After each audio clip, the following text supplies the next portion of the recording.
another piece. What a hungry devil. I'll tell you what, then, we better go. Look, it's given Terry ideas way above his station. Dear. We better go. I think we better hand. Bye-bye.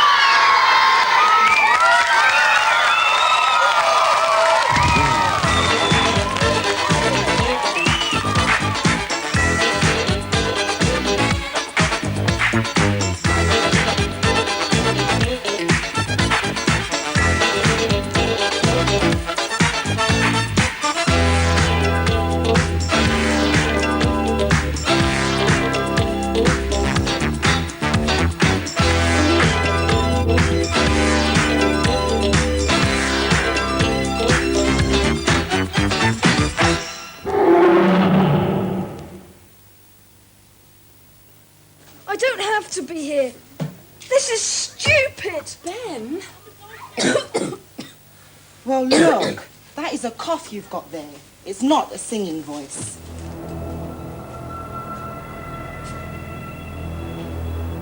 All there, Stephen? Everything in order? I should hope so. Pretty lethal stuff in the wrong hands. He's upset about his dog. Dog? You got a dog? The Country Boy returns tomorrow at 5:10 on Children's BBC. Stick around for details of how you can help tomorrow's world with an exciting experiment this evening. Details will follow Newsround, which is presented today by Helen Rollison. Protests against hair coursing. Animal lovers have got MPs on their side.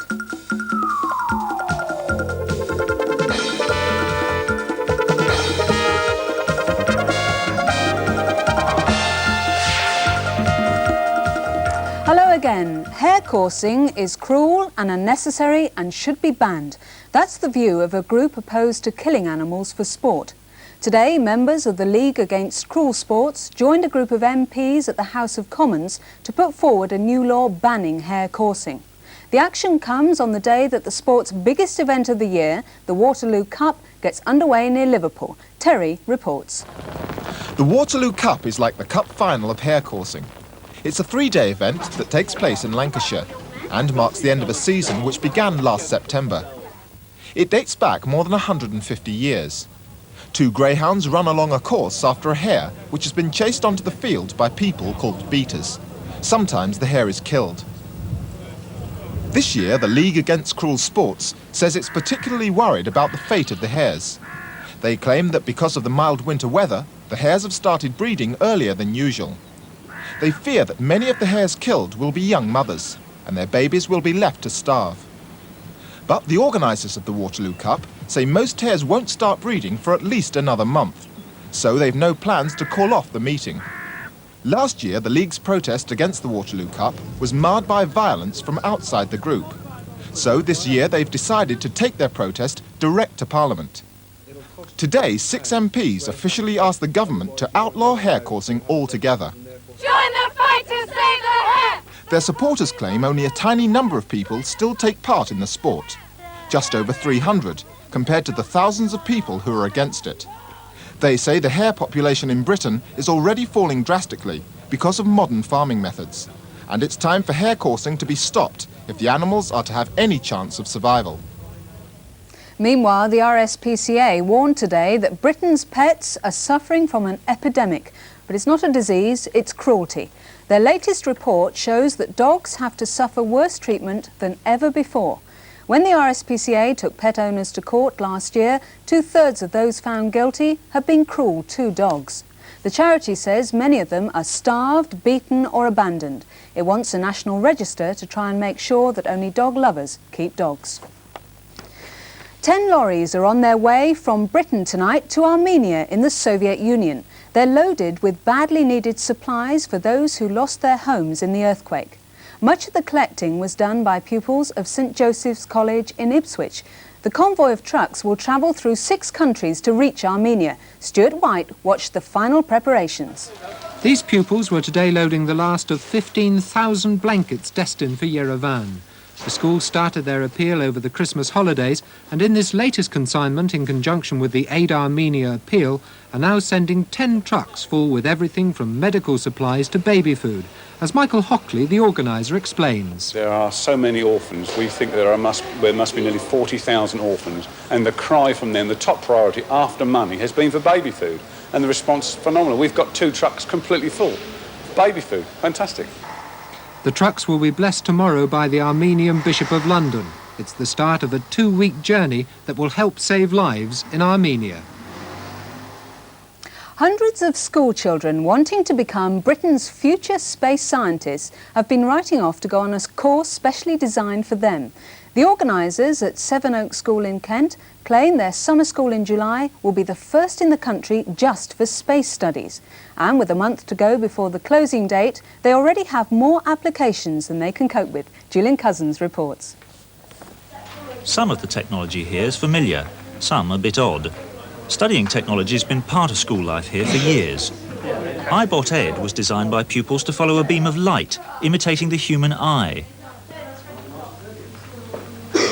But their most ambitious plan yet is to invite older school children from all over the country to spend a week just on space studies. It's a chance to really get to grips with the subject and prepare for a job, making satellites, perhaps.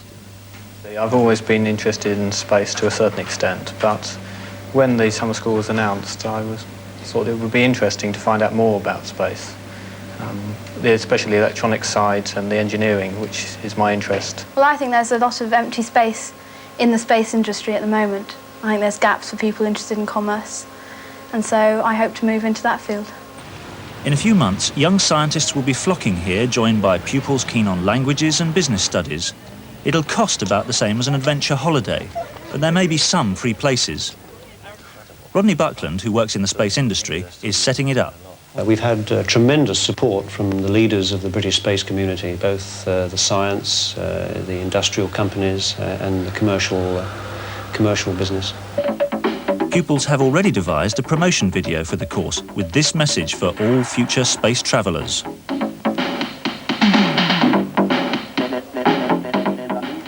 Eddie the Eagle Edwards, the ski jumper who shot to fame at last year's Winter Olympic Games for coming last, has been stopped from taking part in World Cup competitions this season.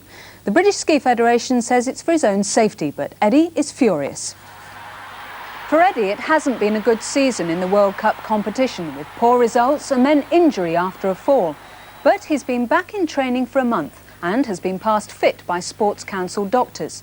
The Ski Federation has entered him for the less dangerous European Cup events, where he'll do 70 instead of 90-metre jumps. They say it's so that he can build up to World Cup standard again. The first event is in West Germany this weekend. Eddie is training at Lake Placid in America. And he's on the line now from New York. Hello, Eddie. What's your reaction to being dropped? I'm very shocked. I've just heard 20 minutes ago, and I'm still trying to take it in. I jumped yesterday, and everything's going tremendously well. I'm getting down to 75, 80 metres. Do you reckon you're going to be back in World Cup competition next season? Definitely, yes. Don't worry, kids, I'll be back jumping again soon, and you'll see me all very soon. Thanks very much, Eddie. Bye-bye. Wildlife campaigners in Australia are fighting to save one of the country's rarest animals. The bilby, or rabbit bandicoot, is in danger of dying out because it's hunted for its fur and much of its habitat has disappeared. The bilby could once be seen in most of Australia. Now scientists are starting a special breeding program to make sure the species survives. Some of the animals are being fitted with radio transmitters to track their movements. Rick Southgate wants to follow the bilbies as they leave their burrows at night to feed. Once I can track a bilby to a burrow, I can determine if it is alive still, where it is compared to where it was in the past. So it's that sort of information I'm trying to collect. Rick now knows there are at least 20 baby bilbies. And finally, plans to sell one of Britain's most important medieval treasures have been scrapped. The Mappa Mundi, a 13th century map of the world, was due to be sold at auction to raise money for Hereford Cathedral. £7 million are needed for repairs, but the plan caused a national outcry. Experts thought the Mappamundi would reach over £2.5 million, and there were fears it would go overseas. Now a new set of rescue plans for Hereford Cathedral is being considered, and it looks as if the Mappamundi will stay where it belongs. And that's all from Newsround. We'll be back around the same time tomorrow. Until then, bye-bye.